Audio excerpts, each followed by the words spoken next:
నిజంగా కూడా ఇది బాగా మనస్తాపానికి గురి చేసేటువంటి సంఘటన. మరి నెల రోజులవుతుంది సిగాచి కంపెనీకి సంబంధించినటువంటి జరిగినటువంటి సంఘటన. కానీ ఇంకా కూడా బాధితులు కార్మికుల యొక్క కుటుంబ సభ్యులంతా కూడా మరి ఇటు అధికారుల చుట్టూ అదేవిధంగా కంపెనీ చుట్టూ తిరిగేటువంటి పరిస్థితి వచ్చింది అంటే నిజంగా కూడా ఇది ప్రభుత్వం యొక్క వైఫల్యం, అదేవిధంగా మరి కంపెనీ యొక్క నిర్లక్ష్యం అని చెప్పేసి మనం స్పష్టంగా అర్థం చేసుకోవచ్చు. ఎందుకంటే కంపెనీ యొక్క నిర్లక్ష్యం ఎందుకంటే ఇప్పుడు ఒక మాట్లాడినటువంటి బాధితుడు చెప్పింది వాళ్ళ నాన్న 30 సంవత్సరాల నుంచి ఆ కంపెనీలో పనిచేస్తా ఉన్నాడు. మరి ఇవన్నీ కూడా మిషన్స్ అన్ని కూడా చాలా ఓల్డ్ అయిపోయినాయి. దాన్ని రిపేర్ చేయాల్సినటువంటి మళ్ళీ తిరిగి ఇన్స్టాల్ చేయాల్సినటువంటి అవసరం ఉంది. కానీ అది చేయకపోవడం వల్ల చాలా మంది ప్రాణ నష్టం జరుగుతుంది అని పదే వాళ్ళ కుటుంబ సభ్యులతో చెప్పినా మరి ఆ కంపెనీ వాళ్ళు పట్టించుకోకపోవడం వల్ల, అదేవిధంగా ప్రభుత్వ వైఫల్యం. ఎందుకు అంటే మరి ఏదైతే మరి ఇన్స్పెక్టర్ ఆఫీసర్స్ ఉంటారో వాళ్ళందరూ కూడా వచ్చి విజిట్ చేసి ఇదంతా కూడా మరి చేంజ్ చేయాల్సినటువంటి అవసరం ఉంది అని చెప్పి ఇన్స్పెక్ట్ చేసేటువంటి యొక్క అధికారుల యొక్క నిర్లక్ష్యం వల్ల దాదాపు 54 మంది ప్రాణాలు పోగొట్టుకుని ఇంకా చాలా మంది కూడా ఈరోజు హాస్పిటల్లో ఉన్నారని చెప్పేసి బాధపడుతూ చెప్పడం జరుగుతోంది. నిజంగా నా నియోజకవర్గం ఇప్పుడు దాదాపు ఇందులో 8 మంది మిస్సింగ్ ఉన్నారు. మాట్లాడినటువంటి వాళ్ళ బాధ చూస్తుంటే నిజంగా కళ్ళలో నీళ్ళు వస్తా ఉన్నాయి. ఎందుకంటే మనిషి చనిపోయినా కనీసం బాడీ యొక్క DNA టెస్టులు చేసి వాళ్ళకు బాడీకి సంబంధించినటువంటి అప్పచెప్తే వాళ్ళు కనీసం దహన సంస్కారాలు చేసుకున్నటువంటి సందర్భం ఉంటుంది. కానీ వీళ్ళు ఏంటంటే 8 మంది మరి కనీసం వాళ్ళకు బాడీస్ దొరకలేదు, మిస్సింగ్ అని చెప్తున్నారు.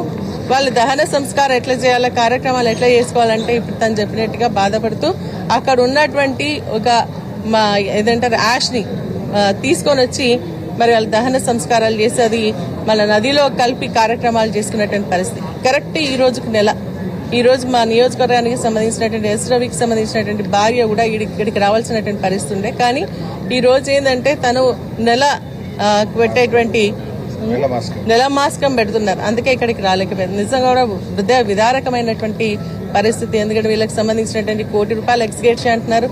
ఎంతసేపు అధికారులు కూడా నేను మళ్ళీ అడిషనల్ కలెక్టర్తో మాట్లాడి మిస్సింగ్ అయిన వాళ్ళకి మీరు ఎందుకు ఇవ్వరు, హరీష్ రావు గారు కంటిన్యూస్ గా మాట్లాడుతూనే ఉన్నారు ఇక్కడ, ఎందుకు ఇవ్వరు అని చెప్పేసి అంటే అప్పుడు ఒక నోట్ రాసిచ్చి మీకు పార్ట్ పేమెంట్ కింద ₹15 లక్షలు ఇస్తా ఉన్నాం, మిగిలిన డెత్ సర్టిఫికేట్ అవన్నీ కూడా 3 నెలలు పట్టవచ్చు అంటున్నారు. వాళ్ళకి ఇన్సూరెన్స్ ఉంది, ఇన్సూరెన్స్ చేసుకోవాలి. పాపం చాలా మంది ఇన్సూరెన్స్ చేసుకుంటారు. ఇన్సూరెన్స్ కి డెత్ సర్టిఫికేట్ కావాలా, అదేవిధంగా పంచనామా రిపోర్ట్ కావాలా, FIR కావాలా. అది ఇవ్వకుండా ఇన్సూరెన్స్ కంపెనీ వాళ్ళు కూడా ఇవి ఇస్తేనే చేస్తా ఉన్నారు. ఇక్కడ మిస్సింగ్ అంటున్నారు. ఇవన్నీ ఇవ్వకపోవడం వల్ల ఆ కుటుంబాలు ఇటు వ్యక్తిని పోగొట్టుకుని అదేవిధంగా ఆర్థిక సంబంధమైనటువంటి ఇబ్బందులు పడుతూనే వారికి రావాల్సినటువంటి బెనిఫిట్స్ ప్రభుత్వం నుంచి కానీ కంపెనీ నుంచి కానీ ఇన్సూరెన్స్ కంపెనీ నుంచి కానీ వచ్చేటువంటి పరిస్థితి లేకుండా ఈ రోజు మరి ఇక్కడ చేయడం జరుగుతోందని చెప్పేసి కూడా తెలియజేస్తూ వారికి ESI, PF కూడా రావాలా, వాటికి కూడా ఏంటంటే డెత్ సర్టిఫికేటే ప్రమాణం కాబట్టి ఇమీడియట్ గా వాళ్ళందరూ చనిపోయిన కుటుంబాలకు మిస్ అయినటువంటి వాళ్ళందరూ కూడా మరి డెత్ సర్టిఫికేట్స్ ఇచ్చి పంచనామా రిపోర్ట్ ఇచ్చి ఇమీడియట్ గా ప్రాసెస్ చేసి వాళ్ళకి ఇవ్వాల్సినటువంటి ₹1 కోటి ఇమీడియట్ గా రిలీజ్ చేయాలని మేము ప్రభుత్వాన్ని డిమాండ్ చేస్తాం. అధికారులు కూడా మరి స్పందించాల్సినటువంటి అవసరం ఉందని చెప్పేసి తెలియజేస్తూ ఈ రోజు వాళ్ళు చెప్తారు. నిజంగా కూడా ఎవరు ఆ రోజు అధికార పార్టీకి సంబంధించిన వాళ్ళు వచ్చి ఏదో మాట్లాడిండ్రు, చేతులు దులుపుకున్నారు, ప్రభుత్వంకి మరి ముఖ్యమంత్రి గారు వచ్చిండ్రు, అనౌన్స్ చేసిండ్రు, వెళ్ళిపోయింది.